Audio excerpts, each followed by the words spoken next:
Hola, ¿qué tal? Muy buenas tardes. Pues bienvenidas, bienvenidos a este tercer café filosófico del año, aquí en el Museo Nacional de la Acuarela. El día de hoy vamos a dialogar acerca de un tema que está bastante en boga, ¿no? Y que bueno, que definitivamente pues sí que nos convoca y nos apremia a pensarlo en conjunto, a dialogarlo, obviamente, con quienes están aquí presentes, y esperamos en la medida de lo posible pues que también quienes puedan ver esta grabación, ¿no? en tiempo diferido, en otro momento, a través de las redes sociales del museo, pues que suscite algún interés y por supuesto que puedan plantear preguntas, generar algún comentario que nos vendría muy bien, ¿no? Y bueno, en esta ocasión pues estamos en la mesa mi queridísimo amigo Pollux, profesor de la Facultad de Filosofía y Letras de la UNAM, del Colegio de Pedagogía y también de la FES Aragón. Un extraordinario pensador, teórico de la educación, gran conocedor de la historia de la educación en este país, y bueno, es un privilegio poder estar con él. Ya nos has acompañado en otros cafés filosóficos, querido Pollux, y bueno, pues en esta ocasión estamos pues dialogando acerca, o vamos a dialogar acerca de la inteligencia artificial. Fíjate, querido Pollux, que yo he tenido una cierta inquietud en relación con el tema de la inteligencia artificial. A lo mejor por acá podríamos empezar a platicar, ¿no? Curiosamente, mi primer problema es con el término mismo de inteligencia para inteligencia artificial. De hecho, un poco provocadoramente, el título de esta sesión del café era inteligencia y inteligencia artificial, ¿no? E inteligencia artificial. Y mi reparo tiene que ver con si de veras podemos llamarla inteligencia, la inteligencia artificial, ¿no? ¿Por qué será que le llaman inteligencia artificial? Obviamente no queremos los detalles tan técnicos, evidentemente, pero sí un poco reflexionar sobre la inteligencia para el uso de la inteligencia artificial. Desde el punto de vista de las ciencias de la educación, de la pedagogía, por ejemplo, ¿tú cómo verías estas cosas? ¿Cómo cuestionar, ¿no? esta idea de inteligencia y la inteligencia artificial? ¿Cómo la ves? Pues muy buenas tardes, agradezco mucho la invitación, el honor es para mí estar por acá en esta mesa.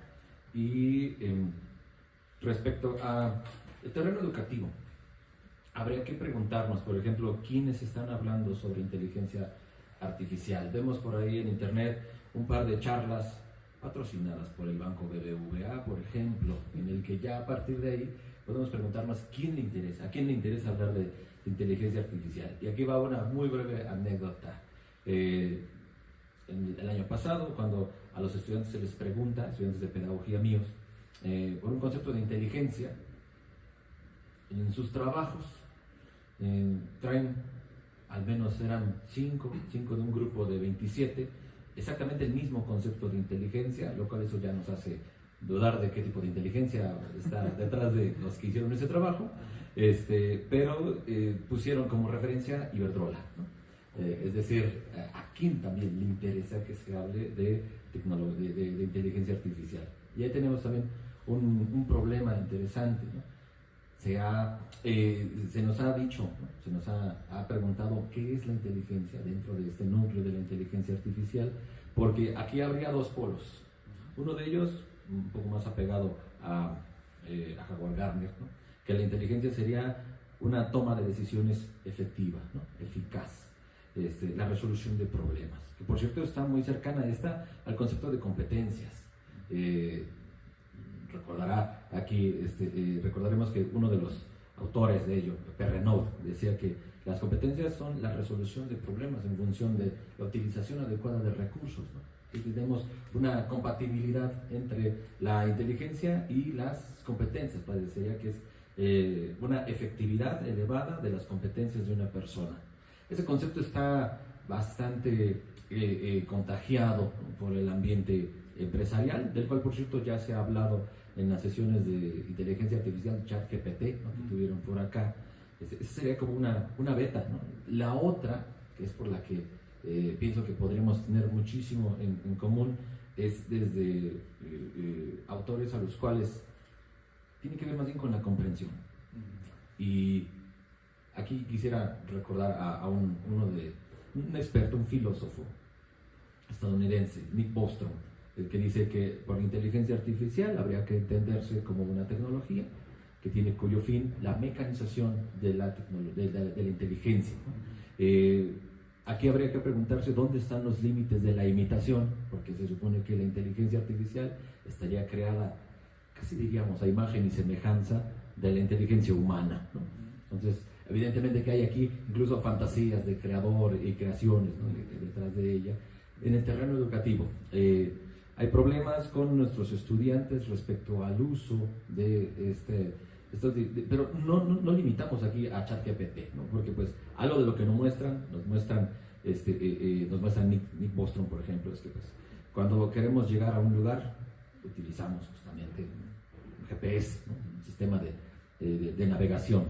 Quienes tienen a su Alexa, quienes tienen a Siri, es decir, las tenemos cerca, las tenemos cotidianamente, y ya que manejan grandes datos de información, grandes bancos de información, eso tiene, digamos, una implicación directa dentro de la educación, ¿no? Que, como les decía luego a los estudiantes, hay un problema enorme cuando les decimos no utilicen inteligencia artificial, ¿no?, porque en realidad ya pertenece a nosotros, ya está por acá, y el negarlo pues hace más bien que se genere morbo, ¿no?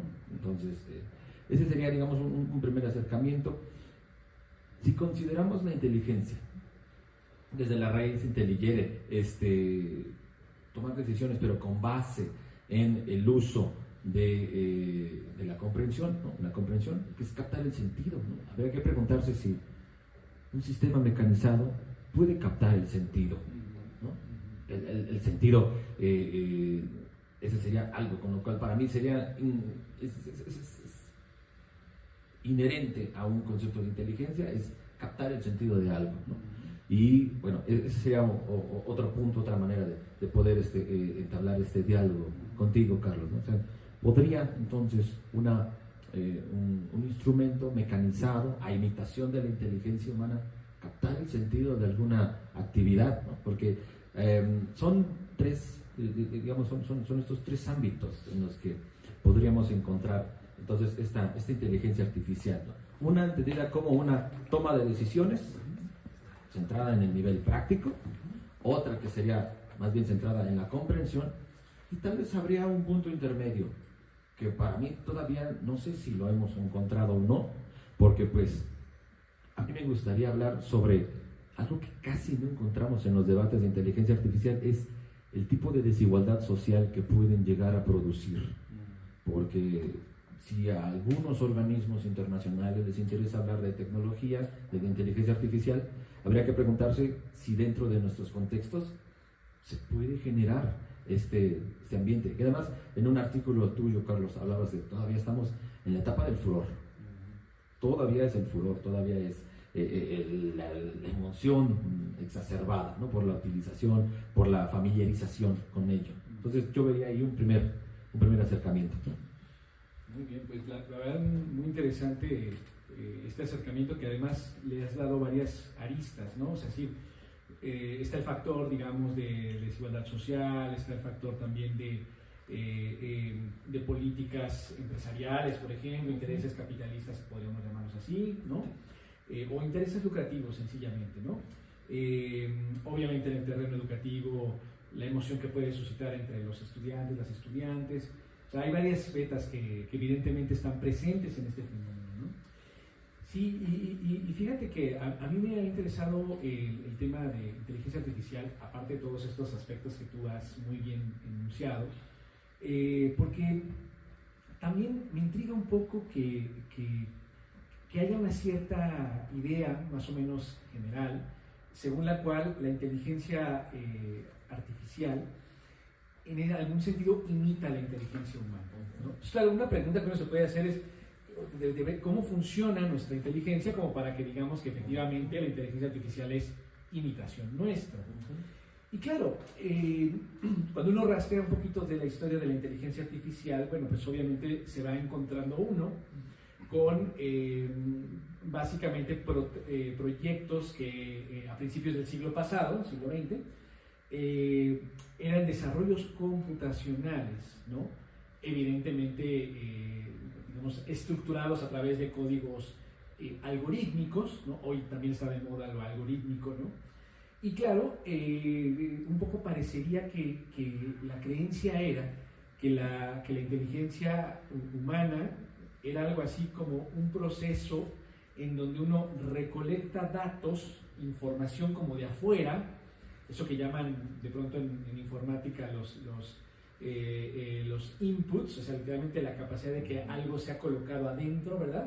Se procesa y entonces se generan determinados comportamientos, ¿no? O sea, parecería que en lo más elemental eso es la inteligencia, ¿no? Y una computadora en sus elementos más básicos, primitivos, incipientes, pues parece que hace eso, ¿no? Le cargas información, procesa y genera un resultado, digamos, ofrece una respuesta, ¿no?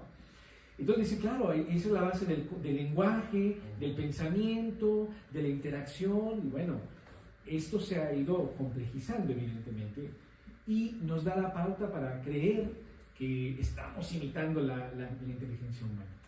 Y en alguna otra ocasión con un amigo que también de hecho es parte de este café filosófico, hoy no nos pudo acompañar, pero le interesan mucho estos temas, a ver si luego hacemos otra sesión con él, Jesús Jasso, ¿no? Platicaba un poco con él y decía, bueno, es que es interesante porque cuando uno rastrea desde el punto de vista de las humanidades en la noción de inteligencia, un poco ya lo adelantaba Pollux, ¿no? Con esta intelligere, ¿no? Esta idea, la palabra misma etimológicamente es muy bonita, porque inteligentia, en latín, de donde viene el español inteligencia,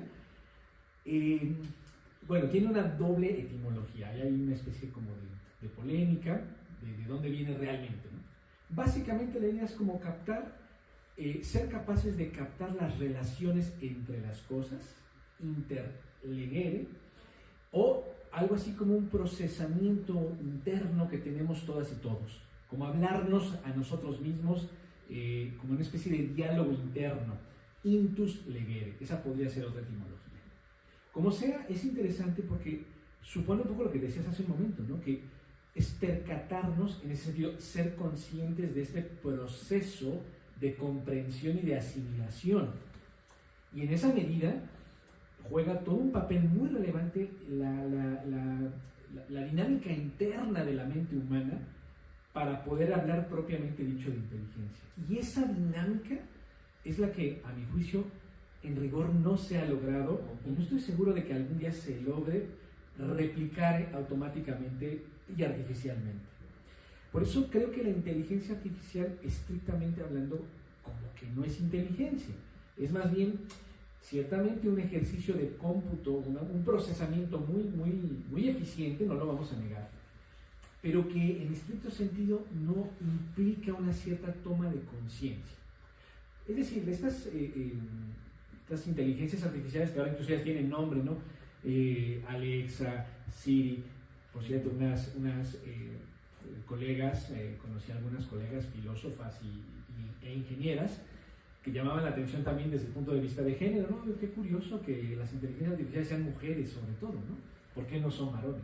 ¿No? Eso es interesante, también es un poco para ponernos a pensar, ¿no? Y en esa medida, pues claro, ahí está toda esta discusión acerca de también roles de género, ¿no? Bueno, esa inteligencia es un gran procesador, con muchas utilidades, pero me pregunto si realmente es la inteligencia humana. Creo que no, esa es mi perspectiva, pero bueno, está abierto. No sé si alguien del público quisiera comentar algo también. A ver, por favor, okay. primero. Ok, vale, entonces les pasamos para que se integren al diálogo. No sé, creo que no se oye el micro. Pues debería, pues.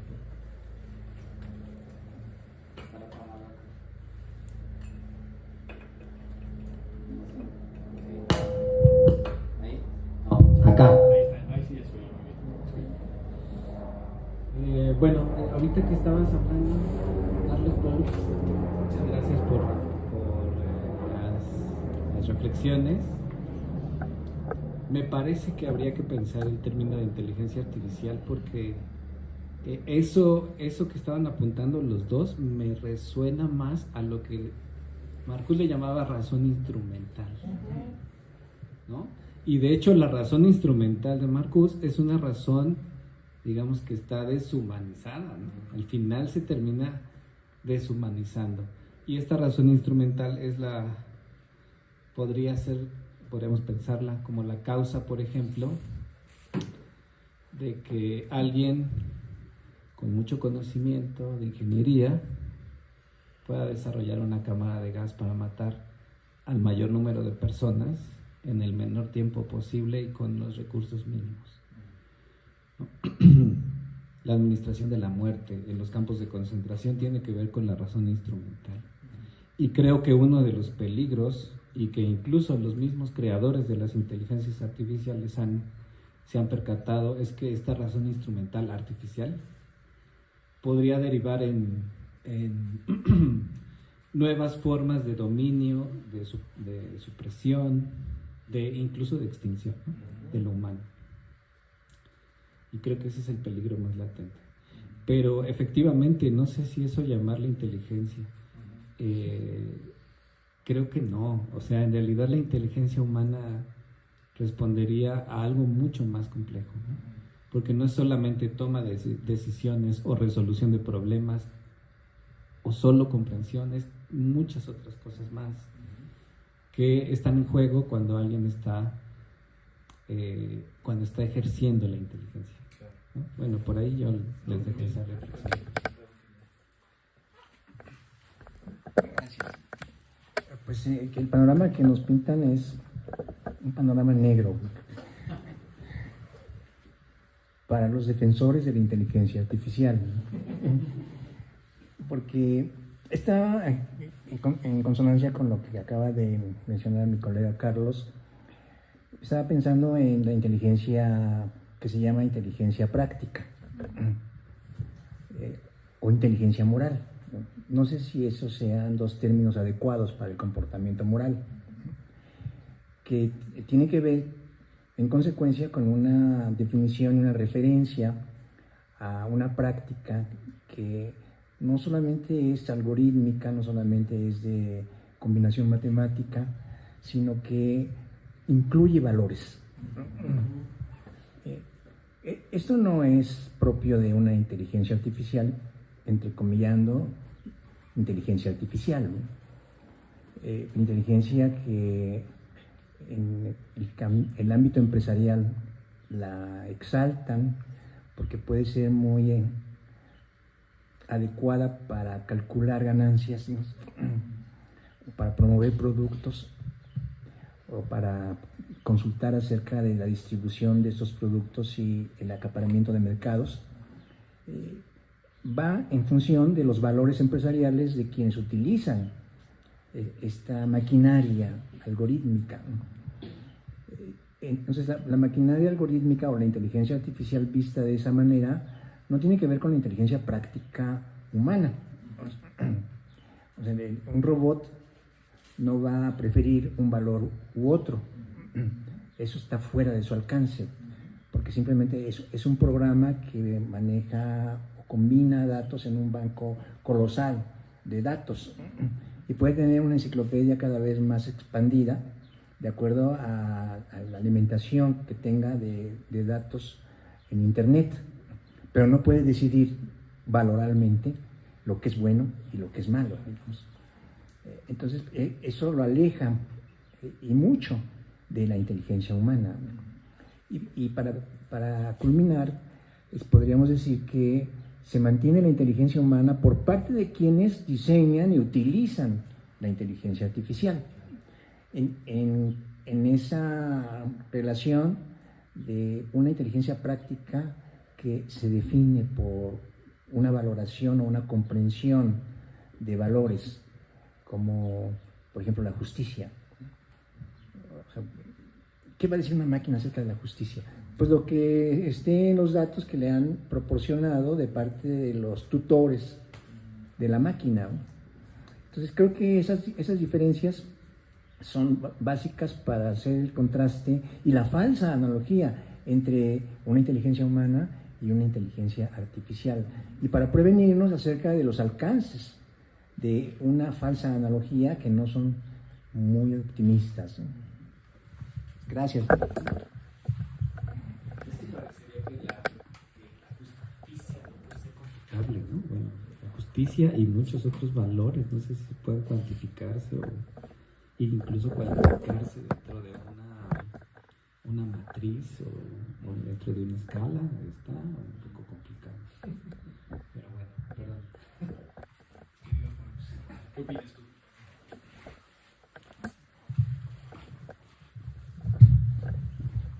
Uno de los grandes peligros de la inteligencia artificial es el contacto con la dimensión moral, puesto que aquí habríamos que añadir otra variable.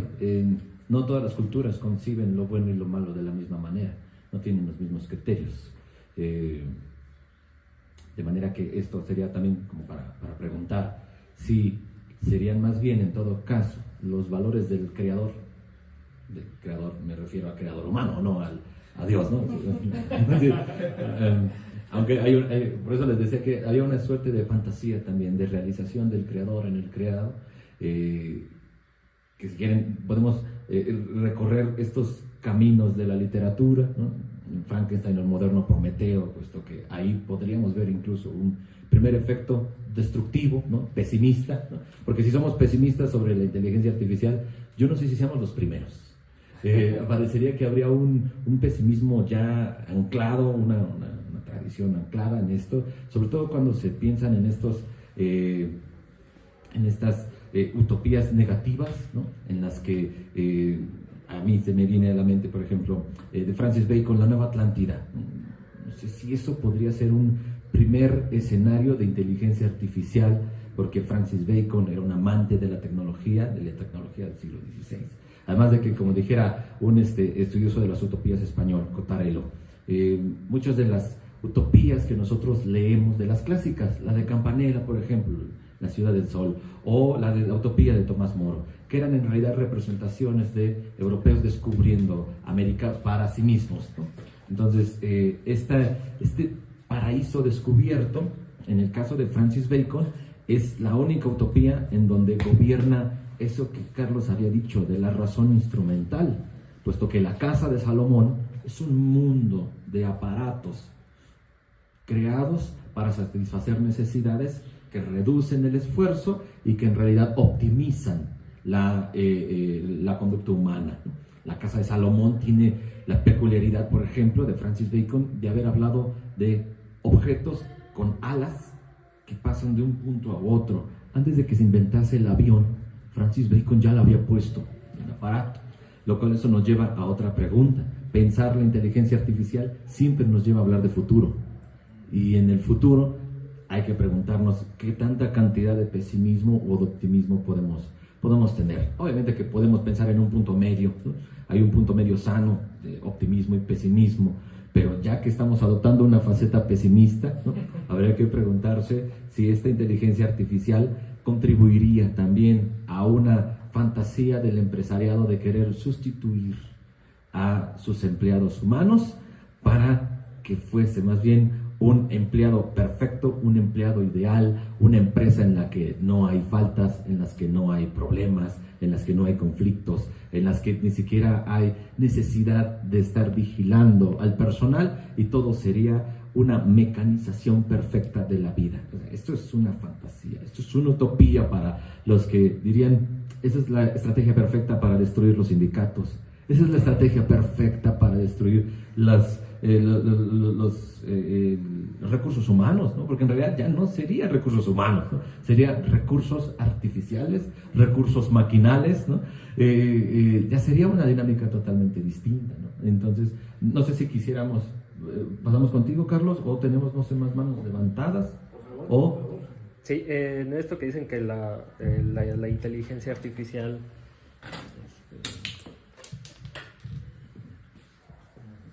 Sol. Y sol cayó. Sí, en esto lo que menciona de que la inteligencia artificial se asemeja a la inteligencia humana, o sea, y hablando ahorita de tiempos, o sea, quiere decir que en el presente la humanidad ya no es inteligente. O sea, ¿qué está pasando con esto de que estamos diciendo este pesimismo que tenemos nosotros a futuro? Pero si le decimos a una inteligencia artificial, hazme una imagen del futuro, ¿cómo la ponen? ¿No? Entonces es como muy naves espaciales, los edificios súper construidos de una manera increíble, ¿no? Y lo que dices ahorita, como la mecanización de las cosas, nos lleva a otro bonito tema que tuvimos aquí, que es el burnout, ¿no? O sea, ¿qué pasa ahora con la inteligencia de los humanos, ¿no? O sea, ya solo vamos a aprender y apagar. O sea, lo único inteligente que podríamos tener ahorita es Siri, por favor, cuéntame un chiste, ¿no? O sea, ya ni siquiera es la creatividad, ya ni siquiera es esto, nada más es llegar y voy a apagar tantito la luz. Entonces, para poder una inteligencia en un futuro sería hacer esto y después esto, para que pueda funcionar de esa manera. Y mi inteligencia es aprenderme A y B. Y pues, sí me gustaría que llevaras un poquito, Carlos, de lo de por qué son mujeres, o sea, por qué le estamos atribuyendo esto a las inteligencias artificiales. Y también como comentarles esta propia una anécdota de que me encontré por ahí de los valores y qué es la justicia, qué es bueno, qué es malo. Hicieron una inteligencia artificial con un dron para que destruyeran todos los misiles. Esta inteligencia se reveló y les dijo, oye, ¿sabes qué? Me tengo que ir hacia otro lado porque tengo que destruir esto. Y dijeron, no, espérame, nada más era una prueba. Lo regresan y el código que lo meten es nada más es una prueba y no hagas esto porque dijo, tú me estás deteniendo mi tarea, ¿no? Entonces cuando la vuelven a aprender ya con este nuevo algoritmo o con este nuevo código, dice, ok, tengo que destruir todos porque nada más esta era una prueba, tú me estás deteniendo, moralmente no te puedo hacer daño a ti, pero sí a la estructura en donde tú estás. Entonces esta inteligencia artificial se estaba yendo hacia Skynet, quizá, no sé, otras cosas, pero sí depende mucho quizá de los valores o de la persona que lo está haciendo, ¿no?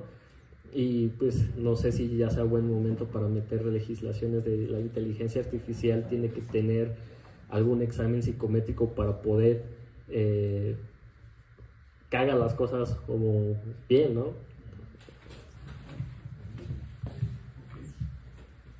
Gracias, Juan. Bueno, la verdad es que como siempre en este café se abre el pensamiento muchísimo. Algo de inteligencia humana todavía hay en ese sentido, así que todavía no seamos tan pesimistas. De hecho, un poco creo que esto que ahora planteabas, Paul, con las preguntas que nos has generado, y también en relación con lo que decía hace un momento Pollux, bueno, hasta donde he alcanzado a observar, digamos, para que el panorama no sea completamente negativo y pesimista, ciertamente que hay al menos un punto en donde evidentemente se ancla la inteligencia artificial con la inteligencia humana. ¿Cuál es ese punto? El punto en el que efectivamente algo del desarrollo mental del ser humano, hay una faceta del pensamiento humano que funciona bajo ejercicios procedimentales, es decir, tendemos a organizar la información de la que disponemos en una estructura, digamos, de jerarquización, de colocar, a ver, primero esto, después aquello, luego aquello otro y finalmente tal cosa, ¿no? O sea, sí pensamos en cierta medida de una manera algorítmica. Ahora, la inteligencia artificial en ese punto es en donde está más vinculada a la inteligencia humana y es la base, de hecho, de la inteligencia misma, la inteligencia artificial misma, quiero decir, ¿sí?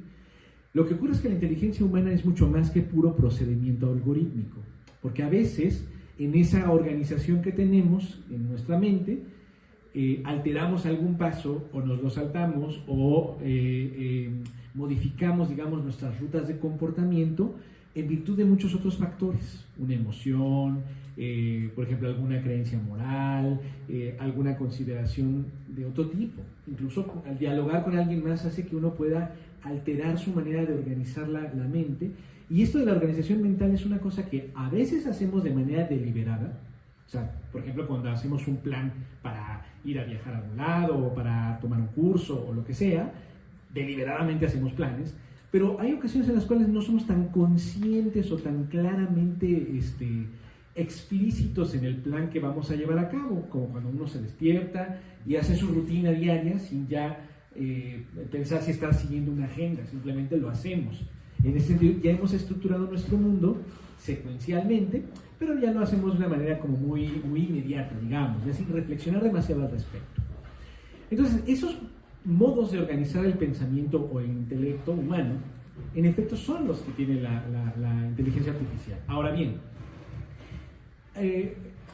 por ahí Pollux citaba un textito que escribía al respecto y una cosa que me llamaba la atención y que dejaba plasmada en ese textito es una analogía entre lo que está pasando actualmente con la inteligencia artificial y lo que en algún momento pasó con los ajedrez, la máquina que juega ajedrez, digamos, ¿no? La computadora que juega ajedrez, que hoy en día ya nadie le puede ganar, ¿no? Entonces, claro, la máquina de ajedrez lo que tiene es una programación con la información de todas las jugadas posibles. Y claro, cuando una persona juega contra todas las posibilidades de juego, pues claramente está en desventaja. Entonces, eso es, creo, lo que nos está pasando con la inteligencia artificial en su conjunto. Es decir, la inteligencia artificial es una programación que podemos observar en aparatos específicos, pero que se nutre fundamentalmente de la Internet, y la Internet cuenta además con toda la gran cantidad de información de la que hemos sido capaces los seres humanos de producir. Entonces, literalmente es un gran como embudo, ¿no? Como una esponja de información, y es como la máquina de ajedrez que tiene todas las jugadas. Entonces, cuando yo como usuario particular, el día que Carlos se sienta así frente a Alexa o a Siri o a quien sea, y ahorita hablamos de lo femenino, ¿verdad? Y pregunto y le cuestiono y me ofrece datos, información, y a me lo estructura increíblemente ordenado. Bueno, claro, es que estoy jugando como con el ajedrez, ¿no? O sea, con la máquina que tiene millones y millones de información que yo no tengo. Pero eso no quiere decir que sepa la información, quiere decir que tiene un acceso a un montón de datos, pero no me los filtra con criterios morales, no me los filtra para que yo no me sienta humillado porque me está dando lecciones de cosas que no conocía. No tiene esa conciencia, digamos, moral, podríamos decir, digamos, de consideraciones pedagógicas. Y bueno, para que no se sienta menos humano, le voy a decir cosas que son medianamente falsas. No, informa y punto, ¿no? Entonces, claro, cuando el usuario particular se enfrenta a la inteligencia artificial, es literalmente una cabeza contra lo que la humanidad ha producido históricamente. Es desventajoso, obviamente. Y la inteligencia artificial sirve muy bien para cosas procedimentales, algorítmicas. Por eso es tan eficiente en la productividad y por eso los grandes capitales la quieren aprovechar todo el tiempo. Y así estamos estructurando. Lo que es alarmante en cierto sentido es que hoy en día sintamos que esa inteligencia artificial, porque hace eso, nos va a reemplazar por completo. Esto de lo que habla es de que como seres humanos, colectivamente o en lo general, parece que creyéramos que vivir humanamente es solo ser como productores, como algorítmicos, como una máquina. Y eso es lo grave, o sea, que de pronto nos sintamos incapaces de competir con la inteligencia artificial porque creamos que vivir o que existir es hacer lo que hace esa máquina. Entonces, en realidad la presencia de la inteligencia artificial lo que revela es como el gran detonante de algo que hemos venido padeciendo por lo menos desde el siglo XIX, con la revolución industrial, con la sobreproductividad y con la creencia de que los seres humanos vivimos a este mundo solo para ser productivos.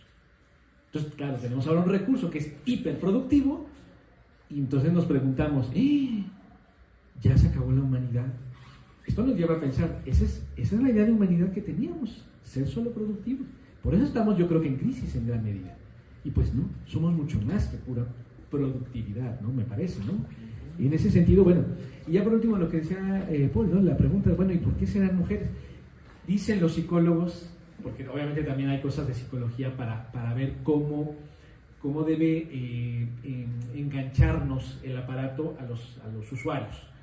Y dicen, bueno, lo que pasa es que, y son estudios que supuestamente han hecho hasta casi de laboratorio, según los cuales el timbre de voz masculino suele ser más agresivo, o sea, no en el sentido que te ofenda ni nada, sino que lo siente uno más intimidante que el timbre de voz femenino.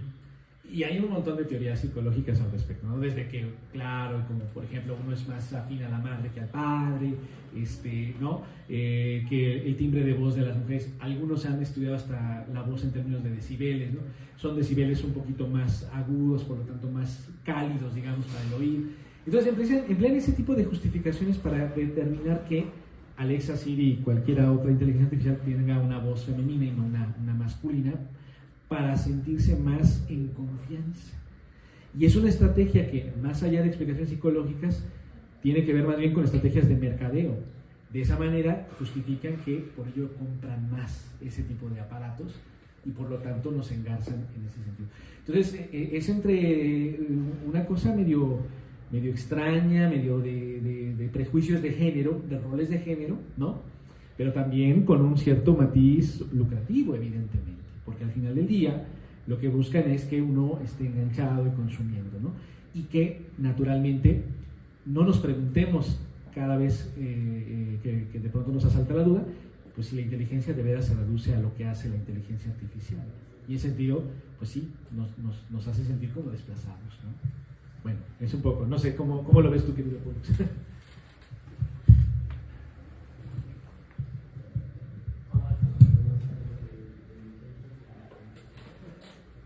Yo me sigo aferrando al pesimismo, porque sí hay un horizonte de deshumanización en tanto no queden las reglas claras de la interacción con la inteligencia artificial. Hay un problema muy lindo que me gusta en torno a la inteligencia artificial y es sobre los sesgos de interpretación. Y aquí podemos preguntarnos, ¿no?, de qué manera la inteligencia artificial ha evidenciado qué tan poco inteligentes somos para conformar comunidades, hablando, ¿no?, humanamente. Y por cierto, nos hemos saltado de hablar, por ejemplo, de la inteligencia animal, que ese fue un debate muy propio de los 30, de los 40, del siglo pasado. Sí, también podríamos llamar inteligencia a las reacciones de seres no humanos, ¿no?, ante contextos muy específicos. Esto lo conocemos perfectamente dentro del conductismo y tenemos tres referentes, ¿no?, de eso. Pavlov, que era pues un amante de los perritos, y eso pues hace que a nosotros se nos despierte una identificación muy bonita en Pavlov, porque le gustaban dos cosas: los perritos, los lomitos, ¿no?, y la juventud, las juventudes, ¿no?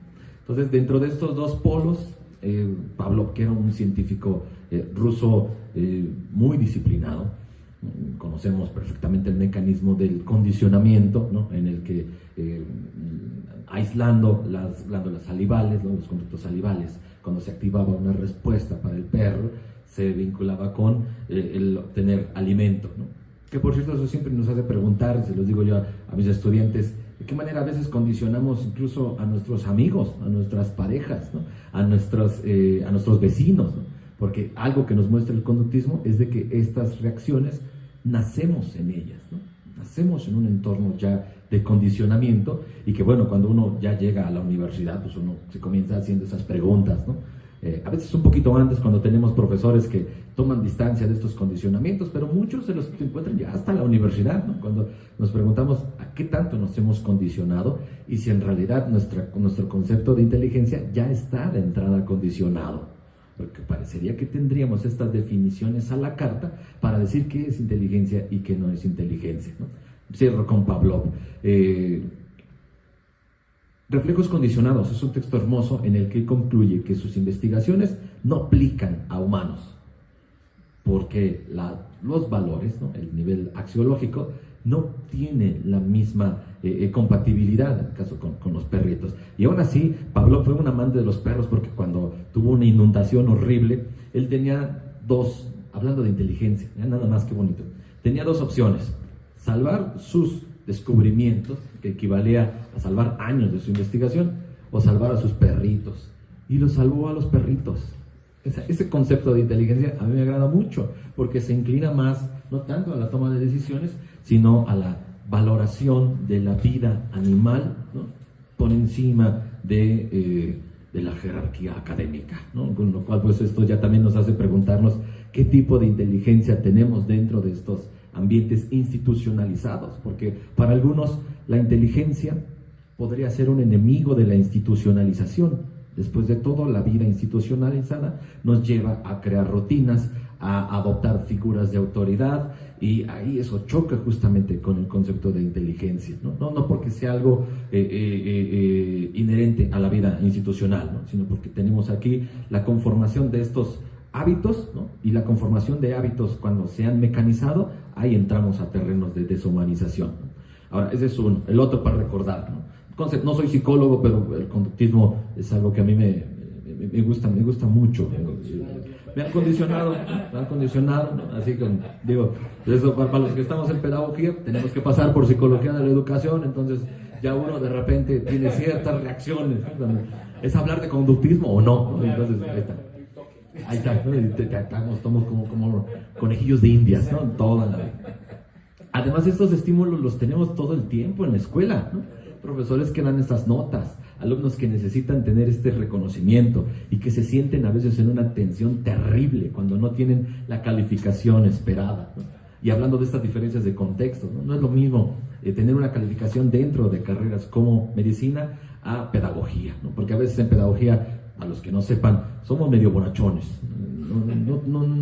Hay profesores, sobre todo ya de unos años para acá, que dicen, bueno, creo que me voy a ver muy rudo contigo, no sé si el 9 sea una calificación adecuada, ¿no?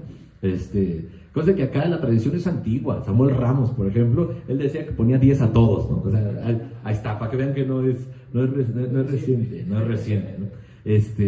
Pero hay espacios, sobre todo vinculados al área 1 y al área 2, en donde es prácticamente imposible a veces sacar un 6 o un 7, con lo que significan estas calificaciones y estas formas de aprobación y de búsqueda de la aprobación, ¿no? Respecto al concepto de inteligencia, ¿no? Pero regresando a lo del conductismo, ya con eso cierro. Otro de los conductistas, Watson, cuyo experimento sobre el pequeño Albert nos lleva siempre a preguntar sobre los benditos límites éticos, ¿no? Porque todo diseñador de inteligencia artificial está siempre obligado, diríamos desde una perspectiva ética, a hacer explícitos estos criterios éticos para el diseño, porque lo que se oculta es información que queda, vamos a utilizar lenguaje matemático, como radicales libres. Y los radicales libres no funcionan por patrones, y terminan formando combinaciones que están ajenas a un código de programación. Entonces, en el caso del pequeño Albert, ¿no? Que por cierto, eso forma a veces parte de un mito dentro de la psicología, porque no se sabe qué pasó con él, hay diferentes historias, se quedó traumado, pues se suicidó, hay diferentes facetas de esto, ¿no? Pero el punto es que provocar ciertos traumas o ciertas situaciones traumáticas en seres humanos hizo preguntarse por los límites de la experimentación humana, algo que nos conecta directamente con la creación de las cámaras de gas, ¿no? Y con formas que estarían, no sé cómo decirlo acá, moralmente menos reprobables, pero implementadas desde el Estado. Quisiera preguntar aquí, por ejemplo, hubo denuncias en torno a violación de derechos humanos cuando hubo manifestaciones en Chile por movimientos estudiantiles, y es que una de las instrucciones con las cuales se formó, ¿no?, los carabineros era evitar matar a los asistentes, porque eso representa una pérdida de legitimidad del poder, pero encontraron una vía humana, porque esa fue la palabra que utilizaron, dando directamente con un proyectil a uno de los dos ojos. Entonces eso sonaba, ¿no? Eso es una especie de terror reducido a límites, al menos que están dentro de los derechos humanos, porque eso no está legislado, ¿no? Es decir, no fue una pérdida total de la vista, sino solamente de uno de los dos ojos, ¿no? Entonces eso también nos lleva a preguntar sobre los límites de la inteligencia, ¿no? Y que si no me recuerdo era Woody Allen que decía, inteligencia militar es lo más contradictorio que uno puede encontrar en la vida, ¿no? Hablando de esto, no se nos olvide que la inteligencia artificial nace justamente después de la Segunda Guerra Mundial, y que es en entornos bélicos, ¿no?, de lograr la supremacía militar, ¿no? Y que estos ambientes de competencia mundial siempre nos llevan a preguntarnos en qué medida uno termina haciéndole la chamba a alguien más, ¿no? Porque eso nos hace preguntarnos qué tan humanizados o deshumanizados nos encontramos justamente frente a la inteligencia artificial, ¿no? Y que nos lleva a un debate hermoso, ¿qué es lo humano?, ¿no?, o lo poshumano, como ya sea regularmente, utilizando estos post, ¿no? Entonces, pues bueno, otro conductista, ya con eso cierro. En los 60s, en los 70s, el conductismo fue recibido por Burroughs Skinner, psicólogo y filósofo, un texto precioso que es sobre el conductismo. Aquí lo que quisiera yo rescatar es que hubo una Fundación Rockefeller, que financió la utilización del conductismo a la educación. Y lo que más incentivó fue la tecnología educativa. Y aquí surge otra de las grandes fantasías dentro de estas universidades particulares: la sustitución del profesor por un ente mecanizado para dar las clases, ¿no? Entonces, hablando de pandemias, ¿qué tanto puede ser sustituible el profesor, ¿no? Y qué tanto de esta falta de interacción, hablando de las inteligencias, hablando de Siri, estos objetos que tienden a contar chistes, ¿no? Pero que pues estos chistes siempre llevan a preguntarse dónde están los límites justamente del humor, ¿no? Por ejemplo. Entonces, eso es en cuanto a conductismo, ¿no? Yo sé que esto siempre nos lleva a preguntarnos por los límites de la inteligencia, nuestras concepciones de la inteligencia animal, inteligencia humana, como si no fuese a veces inteligencia animal, y la inteligencia artificial. No sé si quisiéramos dar una ronda de preguntas.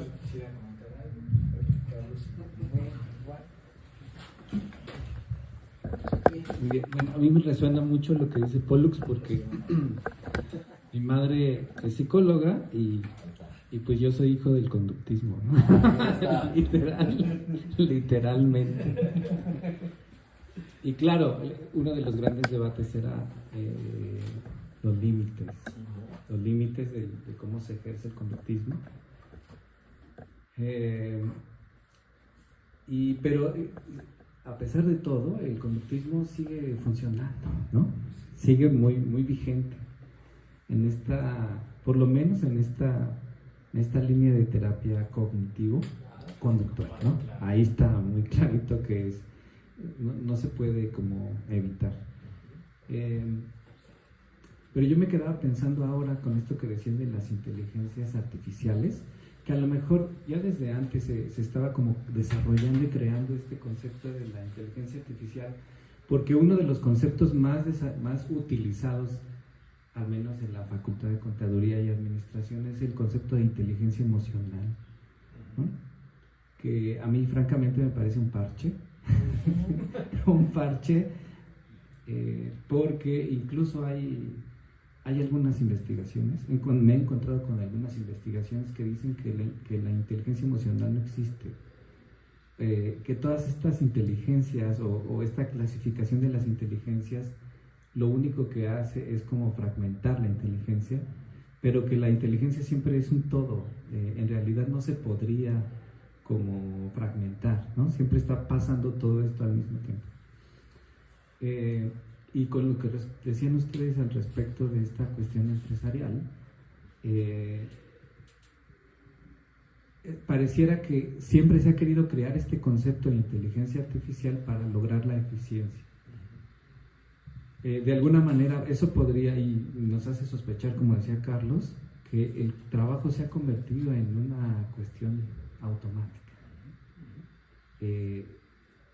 Más bien tendríamos que pensar ahora, bajo este concepto de inteligencia artificial, si es que está poniendo en riesgo el trabajo de las personas, ¿cómo se podría humanizar el trabajo a partir de la inteligencia artificial? Eso creo que por ahí podríamos tener una pregunta que nos podría abrir un horizonte para ya no ver la cosa tan negativamente, ¿no? Tan pesimista. Tan conductista. Bueno, échale. Yo considero que la inteligencia artificial no necesariamente nos tiene que llevar a pensar exclusivamente en escenarios muy pesimistas. Podemos encontrar un balance entre el pesimismo y el optimismo. Por ejemplo, hace rato mencionaban sobre Waze. Waze es una inteligencia finalmente artificial, pero utilizarlo en exceso nos lleva un tanto a tener una pereza mental. Por ejemplo, yo recuerdo que mi papá conoce casi cada calle de la ciudad porque todo el tiempo manejó en la ciudad, y antes existía una guía roja, por ejemplo, y se tenían que memorizar. y ahora uno quiere ir de un punto A a un punto B, mete la indicación en Waze y va siguiendo lo que sea que delimite. Entonces eso nos hace perder nuestro propio criterio de, y si me voy por esta calle, y si descubro qué hay hacia acá, o sea, vamos ya siguiendo instrucciones, y eso nos lleva a que nuestra mente trabaje menos.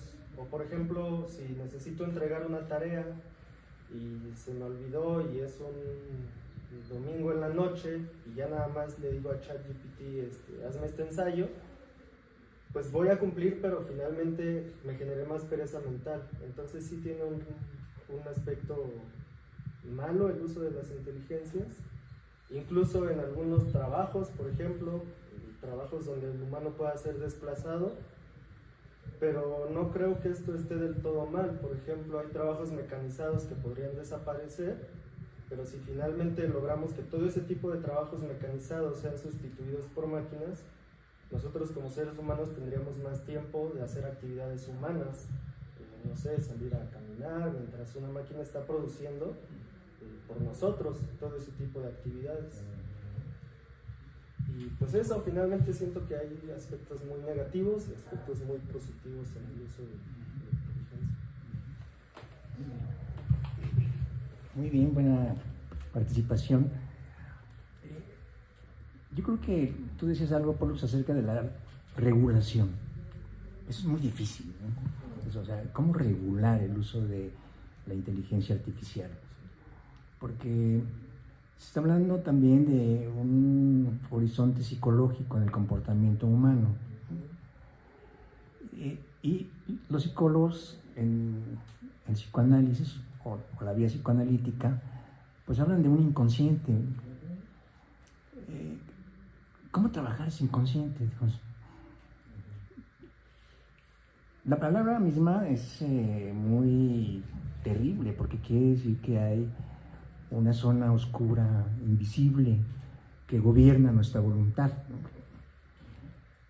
Entonces puede ser que una persona que va a diseñar hornos crematorios tenga un inconsciente especialmente orientado hacia la destrucción, ¿no?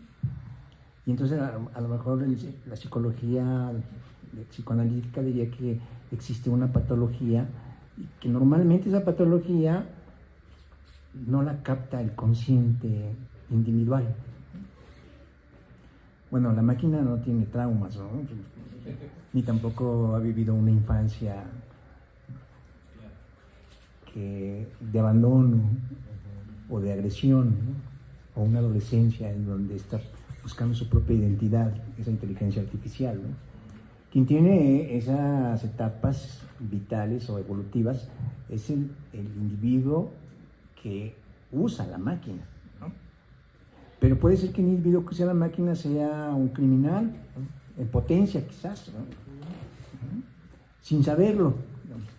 Ahí, ¿cómo se va a regular eso? ¿Cómo se va a regular eso? O efectivamente alguien puede ser inconsciente a la hora de utilizar la máquina para cumplir con ciertas metas laborales, pero haciendo trampa o simulando que trabaja, pero como un hábito. Entonces, estas facetas del ser humano que tienen que ver con una valoración axiológica, como se acaba de decir, no son muy fáciles de regular. No son muy fáciles de regular. Y tú mencionabas el ejemplo, por ejemplo, el de los empresarios. O sea, el empresario va cumpliendo con su fin, ¿verdad? Va siguiendo su ruta, que es la ganancia, la manutención de su fortuna, ¿no? La gestión de todo lo que implique un trabajo para beneficio de la empresa. Esa es su meta, esa es su orientación. Si alguien le dice, oye, pues tú eres un explotador y bájale a tus ambiciones, pues el empresario, ¿qué va a decir? Que no esté equivocado. Que no está equivocado. O el maestro que dice, no regañes a tus alumnos, no seas cruel, no seas vampiro con tus alumnos, ¿no? Pero nunca ha tenido oportunidad de comportarse de otra manera, ¿no? Incluso puede utilizar la inteligencia artificial para esos fines, ¿no? Sabes que te aumento las lecturas, te aumento las tareas, pero al fin que ya puede ser más cómoda tu práctica del cumplimiento de esas tareas, ¿no? Entonces, hay zonas del ser humano que lo llevan a actuar sin que se dé cuenta que está actuando de una manera inadecuada. Y eso lo conduce también a un complemento de su personalidad con la inteligencia artificial. No sé si eso se puede regular, no creo, a lo mejor tendría que ir al psicoanálisis, al terapeuta, con todo y máquina que está utilizando como inteligencia artificial, psicoanalízalos tanto a la máquina como a mí, porque ya soy una especie de simbiosis. Adelante, por favor. Bueno, algunos breves comentarios. Primero, yo he leído que en diversas partes del mundo hay una preocupación por regular la inteligencia artificial, establecer leyes, ¿no? Para que se haga buen uso de esa inteligencia artificial. Hace poco vi un artículo en el periódico donde había una queja de editores o de asociación de autores, algo así, ¿no? Donde decía que se está utilizando la inteligencia artificial para editar libros, ¿no? Pero el problema es que la inteligencia artificial no reconoce los derechos de autor. Ajá. Sí, fue un desplegado que salió aquí, me parece, en el periódico Reforma, y entonces hay una inquietud, pues, por muchos sectores, ¿no? y en diversas partes del mundo, para establecer claramente las reglas que se deben seguir, ¿no? Para el buen uso de esa inteligencia artificial. Es un comentario. El segundo es, hablando de inteligencia artificial, como decía el compañero, del Waze, que se utiliza mucho para la navegación, y del guía Roji que existía antes. Bueno, yo les quiero comentar una anécdota. Cuando yo llegué a la Ciudad de México, pues no conocía nada, ¿sí? Y efectivamente me sirvió muchísimo la guía Roji. Yo siempre circulaba, no tenía automóvil, iban los camiones, iba con el guía Roji y decía, ¿por dónde va pasando? Voy por esta, voy por Avenida Cuauhtémoc, ya llegué, ¿no? A tal lugar. Y entonces, de esa manera aprendía el conocimiento de la ciudad, pero no solamente utilizaba ese instrumento, sino también me compré una brújula, porque yo quería entender hacia dónde iba, ¿no? Entonces llevaba la guía Roji y entonces llevaba la brújula. Ok, ahorita voy hacia el sur, ¿no? Y ahora voy hacia el oriente, ¿no? El oriente es donde sale el sol, entonces voy de aquel lado, decía, ¿no? Y así siempre me estaba orientando hacia qué rumbo iba yo circulando, ¿no? A través de los camiones. Y luego también, no solamente tomaba el camión para ir de un lado para otro, sino que me subía a un camión únicamente por conocer. Y entonces, hasta que terminara en la ruta, iba yo aprendiendo por dónde iba circulando, ¿sí?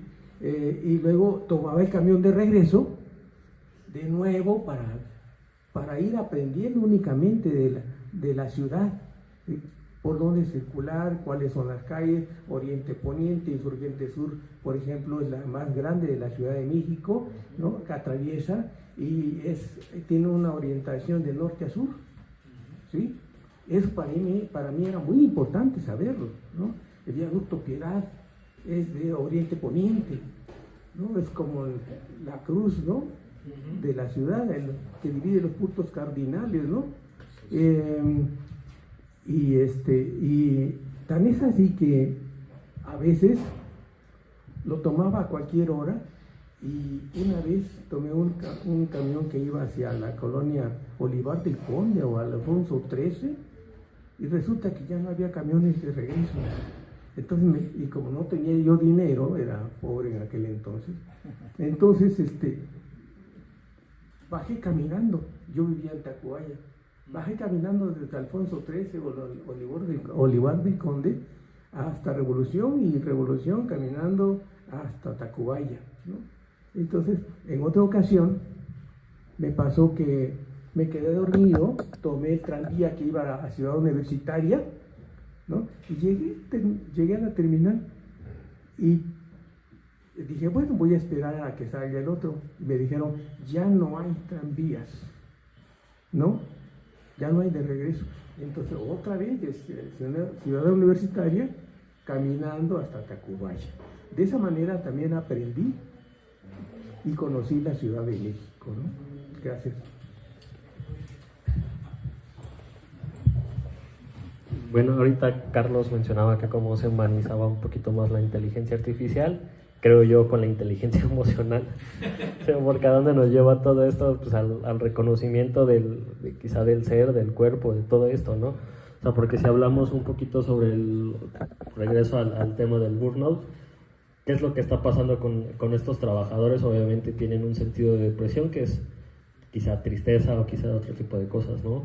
Pero pues esta humanización sí viene creo que del sentir, ¿no? De lo que él mismo, de nuestro compañero acá mencionaba, como este sentir de descubrir, este sentir de muchas cosas, ¿no? Y nos llevaría un poco más también a todos como un recopilatorio de todos nuestros cafés filosóficos de qué es la felicidad, qué es la satisfacción de los deseos, qué es el burnout, qué está pasando con la inteligencia, todo esto, pues también sería como hacer estos experimentos, ¿no? Como comentaba nuestro Pollux, que es inteligencia, y quizá lo buscaron en una inteligencia artificial, ¿no? La primera página de Google que sacaba, ese fue lo que hicieron. Exacto. Y hacerle la pregunta a la inteligencia artificial, ¿no? O sea, para ti, ¿qué es inteligencia? No me busques en los bancos tú dime qué es inteligencia, ¿no? Y ahí pues sí sería un poquito pues, decirles a los alumnos, quizá ya adelantarnos a este proceso de decir, voy a dejar una tarea de qué es la inteligencia, pero yo mismo lo voy a meter a la inteligencia. O sea, ¿cómo quiero que ellos lo busquen para que me sacan el mismo resultado? O sea, decir, como, ¿qué es la inteligencia? Y lo meto en diversos inteligencias artificiales para que me dé el resultado y después como, mira, aquí lo sacaron ustedes, ¿no? No fueron tan inteligentes en este momento, al momento de buscar su tarea para allá, ¿no? Y pues allá.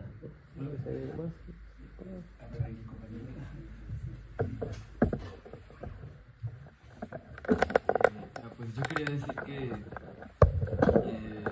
igual pues creo que hasta para una vez fuimos a una conferencia y nos explicaron hay una que se llama Midjourney que genera imágenes, todo lo que le pongas te genera la imagen que es, ¿no? Y pues eso hay todo un dilema de que puede pues reemplazar al arte, o bueno, hasta qué nivel lo puedes hacer. Pero bueno, por ejemplo, ese señor nos explicó que hasta para tú que te genere una imagen de buena calidad, no le pones una oración muy sencilla, sino tienes que saber cómo decirle y tú también tienes que tener una parte de inteligencia de cómo usarlo. Pero bueno, aún así, pues yo creo que en estos tiempos, por ejemplo, si ahorita yo no sé, me pierdo y me voy caminando a Tacubaya, pues puede ser peligroso, ¿no? Ahorita los tiempos han cambiado y creo que pues a veces, pues al final todas las cosas que tenemos aquí en la vida es para hacernos más fácil todo, porque no estamos parados, ¿no? Estamos fácil de estar sentados. Y pues ya eso sería todo. Yo quería participar diciendo que creo que es más importante responsabilizar a las personas por cómo usan las cosas, porque finalmente es una herramienta y sigue órdenes, entonces depende de nosotros qué uso le estamos dando.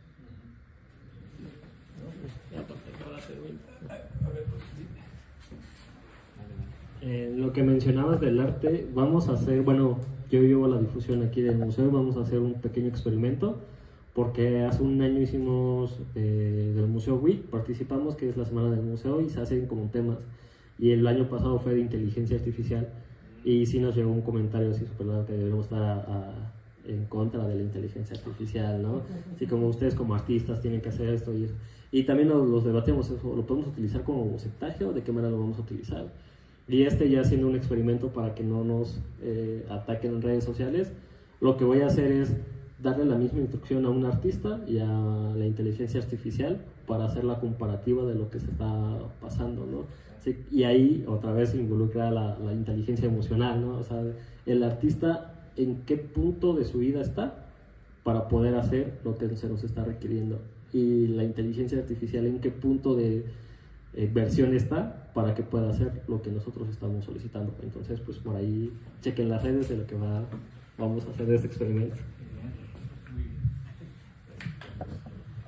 Pues ya quizá para ir cerrando en esta ocasión el café, noto un tema común que en las participaciones que me parece muy sugerente, no sé cómo lo veas, querido Pollux, pero yo diría dos cosas. La primera es que me parece que en todo caso la inteligencia artificial no es algo diferente, contrario, adverso a lo humano, es humana también, pero ¿a qué me refiero? Pues está nutrida con todo lo que los seres humanos hemos desarrollado, representado, generado. O sea, los datos de la inteligencia artificial son de los seres humanos.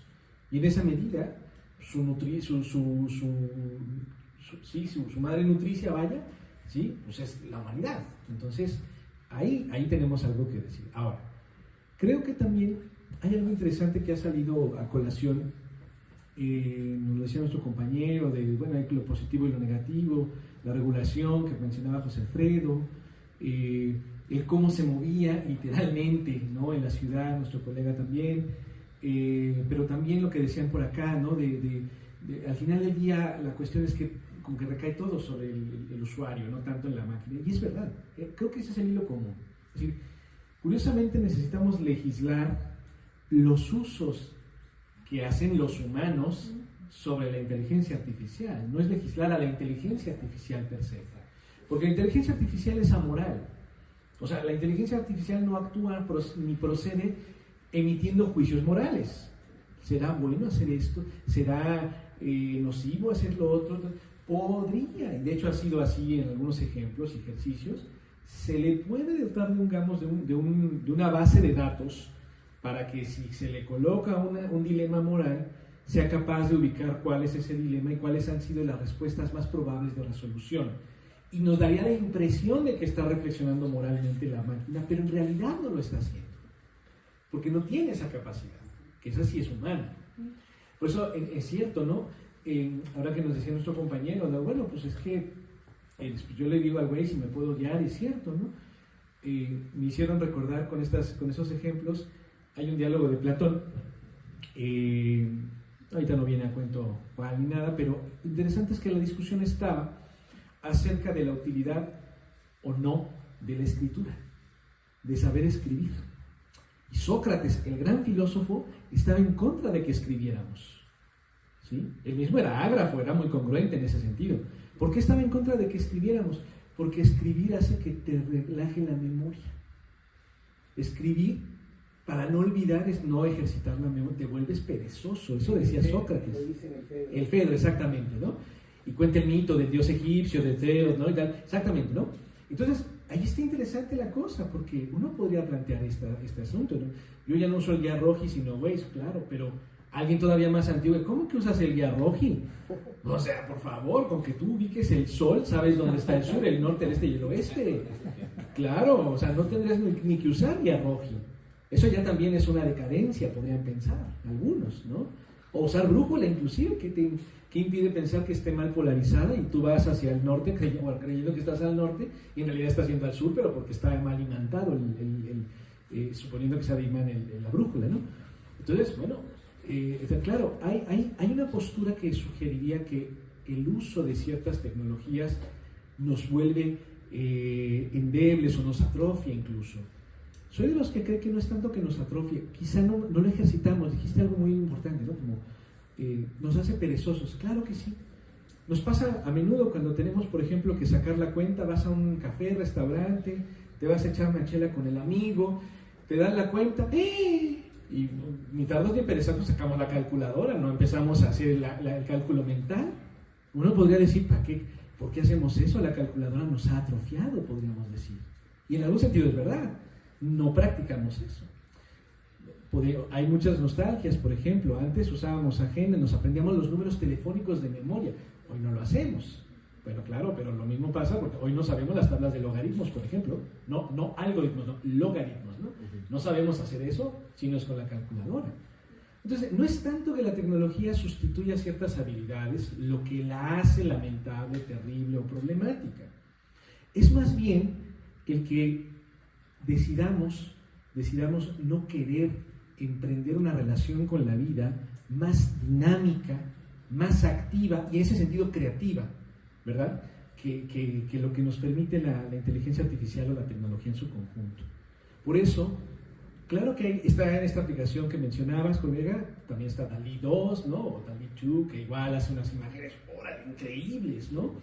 Hay unas inteligencias artificiales que ahora han logrado concluir obras musicales inconclusas de Mozart, de Beethoven, de todo mundo. Muy bien, pues está padre. Pero aún aunque hagan eso, el acto de que alguien sí sea capaz de su propia mano de pintar algo, eso es sorprendente. Y esa sorpresa que genera que alguien pueda, ¿sí?, que lo haga con una cierta naturalidad, aunque la inteligencia artificial lo logre, en el fondo no lo va a sustituir. A menos que pensemos que solo vale lo que hace un artista porque vende. Y si la inteligencia artificial vende más porque hace más y más rápido, ahí lo van a sustituir. Entonces ahí estamos en una lógica de comercio, no en una lógica de creatividad, de recreación. Y no olvidar esto, me parece, ¿no?, es la clave para no dejarnos cautivar tanto por la inteligencia artificial y todos los grandes destellos tecnológicos. Sorprendentes, admirables, y qué bueno, pero en rigor no son el sustituto de la humanidad. Eso creo que podríamos decir. Bueno, no sé, Paulus, ¿tú quisieras decir algo para ya cerrar? Claro que sí. Primero, comentar que para quienes tuvimos un padre que tenía un guía Roji y esa era la única herramienta para transitar fuera de la Ciudad de México, en mi caso fue extraordinario porque hablando de cómo es que esta tecnología, que por cierto muchos de nuestro auditorio ahorita ya ni siquiera sabe que es un guía Roji, ¿no? Una guía de orientación, ¿no? Es una guía de orientación a través de las vialidades. Sí, son mapas. Son mapas, ¿no? Entonces,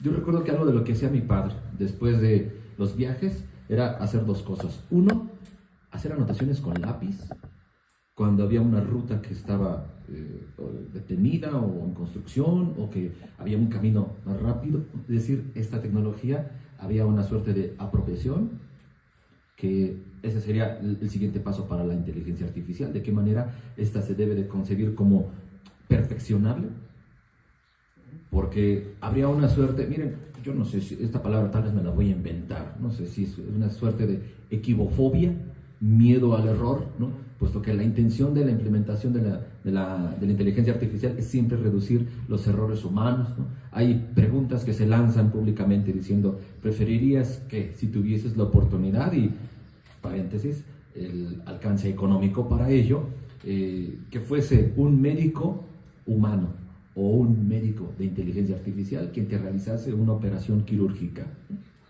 Entonces, aquí, eso, si no me recuerdo, era una investigación de Cristian Alonso. Decía que el 89% de los entrevistados decían inteligencia artificial, porque se reduce drásticamente el nivel de equivocaciones, ¿no? Entonces, no tenemos aquí ningún médico cirujano para poder hacer una defensa al sentido artesanal de la medicina, sobre todo de las operaciones quirúrgicas, porque sabemos muy bien dentro de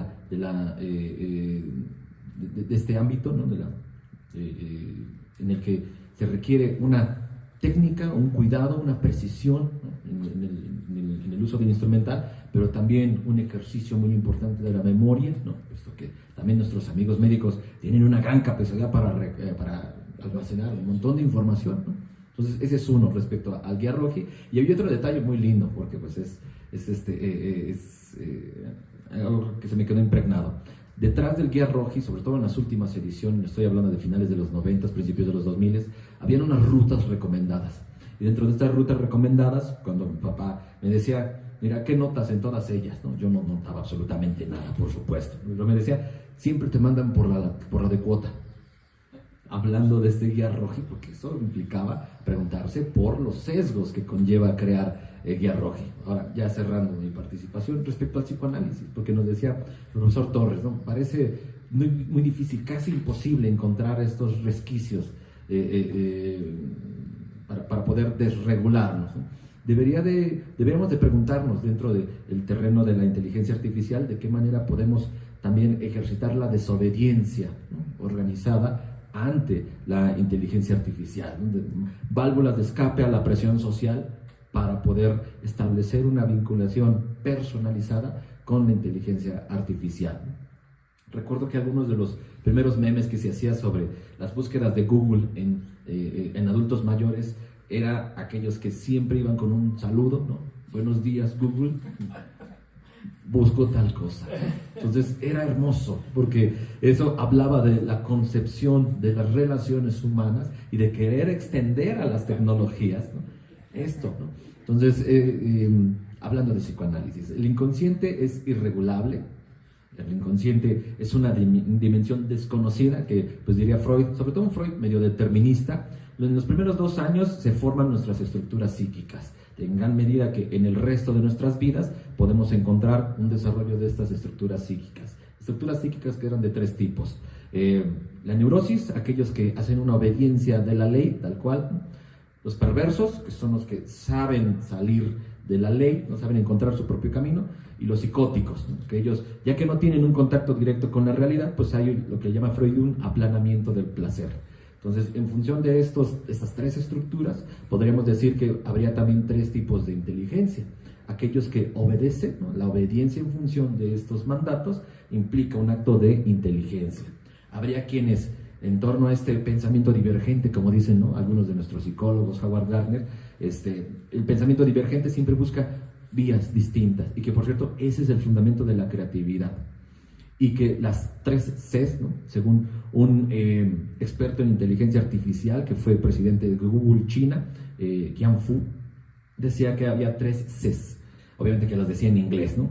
Creatividad, curiosidad y pensamiento crítico, critical thinking, ¿no? Entonces, eso era los principales retos para el diseño de la inteligencia artificial. ¿De qué manera se van a coordinar las 3? Ahora, podemos dejar esto para después, pero sería muy lindo porque suelen, dentro de estas pláticas de inteligencia artificial, decir que hay que enseñarle. A ver, pero la palabra que utilizaron fue educar. Hay que educar a la inteligencia artificial a pensar críticamente. Eso a mí me vuela totalmente, ¿no? Se los digo como pedagogo, porque pues para los que nos formamos en los libros de Kant, ¿no?, solamente se pueden educar a los seres humanos, ¿no? Y yo tengo un gran problema de repente con mis estudiantes, porque les digo, no pueden ustedes educar a sus mascotas. Obviamente que ellos se aferran y dicen, no, pues como que Miguelito no está educado, ¿no? Entonces, yo les digo desde los parámetros de Kant, ¿no? Desde los parámetros de Kant, desde esta conciencia que se adquiere, ¿no?, teniendo como base la moralidad, pero también el ejercicio del juicio. Yo sé que no van a estar de acuerdo conmigo y que van a decir, no, yo sí puedo educar al chocolate, ¿no? Porque pues pertenece a un mundo humanizado, y de hecho eso es lo que sucede con nuestras mascotas, se les humaniza, hablando de la humanización de la inteligencia artificial, porque lo que vemos dentro de este furor es un afán de querer extender los límites de la humanidad y de utilizar la metáfora de la máquina, ¿no? Porque nunca faltan nuestros amigos psicólogos que dicen, el cerebro es una computadora, ¿no? Entonces aquí se invirtieron los términos, por cierto, ¿no? Se invirtieron los términos. La creación en realidad se volvió el creador, ¿no? Dentro del psicoanálisis, el inconsciente es irregulable, pero uno puede encontrar formas de entender estas manifestaciones oscuras a través de la terapia, pero también hay manifestaciones del inconsciente, los chistes, por ejemplo, ¿no? O sea, hay personas que son sumamente racistas, que encuentran dentro del chiste, ¿no?, diciendo, a ver, pero espérense, ¿no?, esto en una circunstancia totalmente distinta sería motivo de que me funen, ¿no?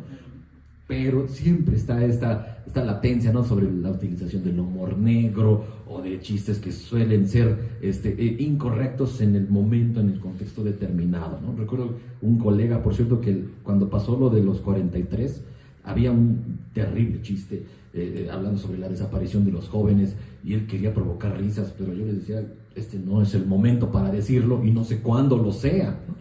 Hablando de cuándo sería inteligente hacer un chiste, ¿no? Ese sería uno. Los lapsus, que son manifestaciones en las que, ya saben ustedes, están con su pareja y de repente le dicen el nombre de su expareja, ¿no? Ahí está la revelación del deseo, ¿no? Tenemos también otras manifestaciones, como cuando dicen el psicoanálisis, ¿qué nos puede aportar, ¿no? Sobre todo cuando aquellas personas que dicen, pues bueno, mi pareja se parece mucho a mi padre o a mi madre, ¿no? Tiene características, no solamente físicamente, ¿no? Sino también incluso en cuanto a patrones de comportamiento. Entonces aquí viene la pregunta desde el psicoanálisis, ¿qué tan inteligentes nos creemos en función de la estructura psíquica de la cual tenemos?